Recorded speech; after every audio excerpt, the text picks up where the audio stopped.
भारत में कानून सबको मिलना चाहिए, उसके लिए हमारे भारत में एक अहम भूमिका निभा रही हैं डिस्ट्रिक्ट लीगल सर्विस अथॉरिटी। और इसके साथ साथ नालसा भी जो है अहम भूमिका निभाती है गांव, शहर और कस्बों में जाकर और किस तरह से कानून की सेवाएं देने के लिए वादे हैं। हम सीधे बात करते हैं पूर्व दिल्ली की सचिव डीएलएस से साइमा जमील जी से कि आखिर किस किस व्यक्ति को ये सेवा निःशुल्क मिल सकती है। साइमा जी नमस्कार, स्वागत है आपका। हम जानना चाहेंगे किस तरह से और किन किन लोगों को ये सेवाएं जो है निःशुल्क मिल सकती हैं। Delhi legal services authority NALSA के अंडर है और दिल्ली लीगल सर्विसेज अथॉरिटी के अंडर 11 डिस्ट्रिक्ट्स आती हैं। मैं ईस्ट डिस्ट्रिक्ट सर्विसेज अथॉरिटी की सेक्रेटरी हूँ। सरकार उन सब लोगों को फ्री लीगल एड देती है जो अफोर्ड नहीं कर सकते। सारी की सारी महिलाओं को हम फ्री लीगल एड देते हैं। वो सारे पुरुष जिनकी सालाना इनकम 3 लाख या 3 लाख से कम होती है उनको फ्री लीगल एड देते हैं। वो सीनियर सिटीजन्स, वरिष्ठ लोग जो 4 लाख या 4 लाख से कम जिनकी सालाना इनकम है, ट्रांसजेंडर लोग जिनकी 4 लाख या 4 लाख से कम सालाना इनकम है, सारे शेड्यूल्ड कास्ट लोग, सारे शेड्यूल्ड ट्राइब लोग, जितने भी ट्रैफिक्ड विक्टिम्स हैं, HIV पॉजिटिव लोग हैं, उन सब को हम फ्री लीगल एड देते हैं। तो अगर आप देखें तो अराउंड 85% लोगों कवर्ड होंगे DLSA में से फ्री कानूनी सहायता लेने के लिए। अगर कोई व्यक्ति आना चाहे तो उसको सबसे पहले क्या करना चाहिए? आप लोगों को किस तरह से जो है पहुंच सकता है वो, और क्या ये भारत में हर डिस्ट्रिक्ट के अंदर जो है सेवाएं उपलब्ध रहती हैं? बिल्कुल, हर डिस्ट्रिक्ट में ये सेवा उपलब्ध है। हर कोर्ट में एक फ्रंट ऑफिस है जहाँ पे पार्टीज जा सकती हैं। वहाँ पे एक वकील बैठे होते हैं, वकील उनको बताते हैं, उनकी परेशानी सुनते हैं, एक फॉर्म भरते हैं, उसके बेसिस पे हम उनको वकील प्रोवाइड करते हैं। इसके अलावा हमारा एक हेल्पलाइन नंबर है 1516-1516 जो एक 24/7 हेल्पलाइन नंबर है। किसी भी टाइम पे किसी भी परेशानी, लीगल परेशानी के लिए फ़ोन किया जा सकता है। जो फ़ोन उठाएंगे वो उनको प्रॉपर गाइड करेंगे कि क्या सोल्यूशन हो सकता है, उनको फ्रंट ऑफिस आने की ज़रूरत है, किस तरीके से उनकी प्रॉब्लम का समाधान हो सकता है। उसके अलावा अब हमारी ऐप भी है, ईमेल कर सकते हैं। तो बहुत सारे साधन हैं जिससे लोग हम तक पहुंच सकते हैं। जो DLSA ईस्ट है वो क्या क्या सेवाएं अभी तक कर चुका है, किस तरह से लोगों के पास पहुंच रहा है? क्योंकि कई बार मैंने भी देखा है कि साइकिल रैली के माध्यम से भी जन जागरूकता अभियान जो है आप लोग शुरू करते हैं। जी, देखिए, हर DLSA के 2 काम होते हैं। एक होता है लीगल एड प्रोवाइड करना कि जो लोग हमारे पास आते हैं हम उनको मुफ्त कानूनी सहायता दें, उनको इफ़ेक्टिव लीगल एड दें। दूसरा सबसे इम्पॉर्टेंट काम है लीगल अवेयरनेस पहुंचाना, क्योंकि जब तक लोगों को पता नहीं होगा कि उनके अधिकार क्या हैं तब तक लोग हम तक पहुंचेंगे नहीं। तो जो लीगल अवेयरनेस वाला हमारा पोर्शन है काम का, उसके अंडर हम बहुत सारे प्रोग्राम्स करते हैं। हम कोशिश करते हैं कि हम हर सेगमेंट के लोगों को टारगेट करें। वो स्कूल के बच्चे हों, उनके साथ हम कोर्सेज करते हैं, अलग से लेक्चर्स रखवाते हैं।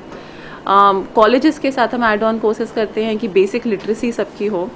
हम NGOs के साथ काम करते हैं कि जिन महिलाओं को, जिन बच्चों को, जिन पुरुषों को बेसिक जानकारी हो, ताकि अगर उनके अधिकार छीने जाएं तो वो पहुंच सके सही, किस फोरम में जाना है, कहाँ जाना है, कैसे क्या करना है, ये सब उनको पता हो। इसके अलावा जैसे आपने बोला, हमने साइकिल रैली, इनफैक्ट मैं आपको ये भी बताना चाहूँगी कि ईस्ट दिल्ली की पहली साइकिल रैली थी और मेरे ख्याल से पूरी दिल्ली में ये पहली साइकिल रैली थी जो रेजिडेंशियल एरिया में हुई थी। जनरली स्पीकिंग खाली एरियाज़ में होता है, हमने रेजिडेंशियल एरिया में इसीलिए करवाई थी कि ज़्यादा से ज़्यादा लोग देखें, समझें कि क्या DLSA क्या है, कैसे अप्रोच करना है, क्या है। पैम्फलेट्स हमने डिस्ट्रीब्यूट करवाए थे। तो हम कोशिश करते हैं कि ग्राउंड लेवल पे जाके जितने लोगों तक पहुंच सके वहां तक पहुंचे। और मेरे ख्याल से हर DLSA का मोटो यही होता है, एक चेन सिस्टम बनाना, क्योंकि मेरे हाथ में नहीं है कि मैं पूरी पॉपुलेशन को कवर कर सकूं। तो हमारा पर्पस यही होता है कि हम एक बंदे को बताएं, वो एक और को बताए, वो एक और को बताएं, तो वो एक चेन सिस्टम क्रिएट हो जाए। तो हम कोशिश करके जितने प्रोग्राम्स हो सकें उतने प्रोग्राम्स करवाते हैं, जितने लोगों को ट्रेनिंग दे सके उतने लोगों को ट्रेनिंग करवाते हैं। साथ में हम नुक्कड़ नाटक, हमने ड्रग एरियाज़ जो त्रिलोकपुरी, खिचड़ीपुरी, ड्रग प्रोन एरियाज़ जो हैं वहाँ पे हमने नुक्कड़ नाटक के माध्यम से लोगों को ये समझाने की कोशिश करी है कि ड्रग नहीं करने चाहिए ड्रग्स। और वहाँ पे फिर हम क्या करते हैं कि वहाँ पे हम हेल्प डेस्क भी लगा लेते हैं, क्योंकि वहाँ पे जो महिलाएं हैं वहाँ पे घरेलू हिंसा की ज़्यादा प्रॉब्लम होती है। तो हमारा जो काम है, अगर आप देखिए एरिया में डिफरेंट टाइप की प्रॉब्लम्स होती हैं, तो हम कोशिश करते हैं कि हम वही प्रॉब्लम्स को केटर करें जो उस एरिया की प्रॉब्लम है। बिल्कुल। हेल्प डेस्क की बात करें तो अभी ये भी मालूम चला है कि इस दिल्ली में आपने कई जगह जो है हेल्प डेस्क बनाए हैं, और चाहे हम डीएम ऑफिस की बात करें या कुछ और जगहों पर, किन किन जगहों पर आपने अभी तक हेल्प डेस्क बनाए हैं?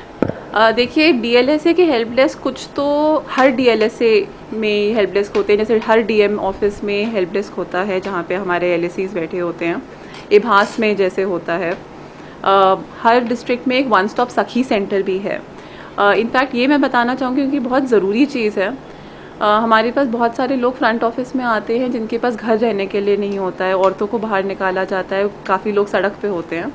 तो वन स्टॉप सखी सेंटर हर डिस्ट्रिक्ट में है जो उन महिलाओं के लिए है जो किसी वायलेंस की शिकार हों, जिनके पास रहने की जगह ना हो, जिनको काउंसलिंग की ज़रूरत हो। तो अगर किसी को काउंसलिंग की ज़रूरत है, उसी टाइम पे काउंसलिंग उनको दी जाएगी, उनको जिस भी तरह का सपोर्ट चाहिए होगा वो दिया जाएगा।